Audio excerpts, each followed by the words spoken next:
Video చూసే ముందు like, share, subscribe చేయండి.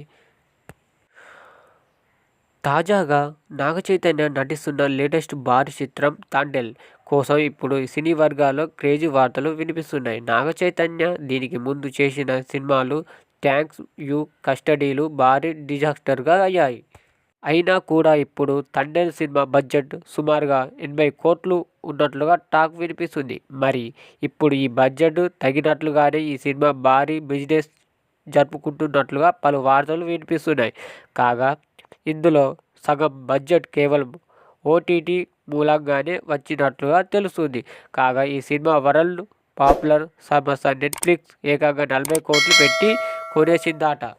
ఇక్కడే సినిమా బడ్జెట్ సగం వచ్చేసింది అని చెప్పాలి. ఇక హిందీ డబ్బింగ్ అని ఆడియో హక్కులను చూసుకుంటే ఇవి ఇంకో 20 కోట్ల మేర ఉంటాయని టాక్. ఇలా కేవలం నాన్ థియేట్రికల్ హక్కులతోనే తాండేల్ 90% బడ్జెట్ను రాబట్టేసింది. ఇక మిగతా అంతా థియేట్రికల్గా చేస్తే పర్ఫార్మెన్స్ను బట్టి ఉంటుందని చెప్పాలి.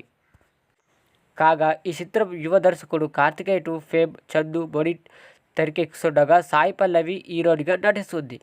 ఈ సినిమానికి అన్ని రకాలుగా కావాల్సిందంతా హైప్ ఇచ్చి అంశాలు ఉండటం బాగా ప్లస్గా మారింది.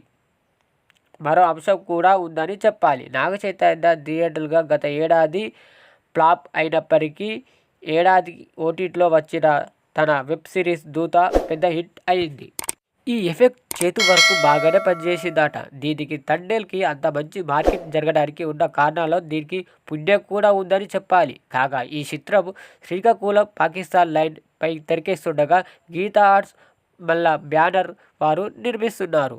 ఇలాగే ఈ చిత్రం ఈ ఏడాది రిలీజ్కు తప్పించుకొని వచ్చే ఏడాది విడుదల కానట్లుగా కొన్ని రూమర్స్ వినిపిస్తున్నాయి. ఇదివరకు వచ్చిన లవ్ స్టోరీ మూవీతో చాలా హిట్ కొట్టుకున్నాడు నాగ చైతన్య. ఆ తర్వాత వచ్చిన 2 సినిమాలు ఫ్లాప్ అవ్వడంతో నిరాశకు చెందాడు. మళ్ళీ తండేల్ మూవీతో వస్తున్నాడు. కాగా ఈ సినిమాపై భారీ అంచనాలు కూడా మొదలయ్యాయి. ఏకంగా ఈ సినిమా 800 కోట్లకు పైగా వసూలు చేస్తుందని సినీ వర్గాల్లో టాక్ వినబడుతుంది.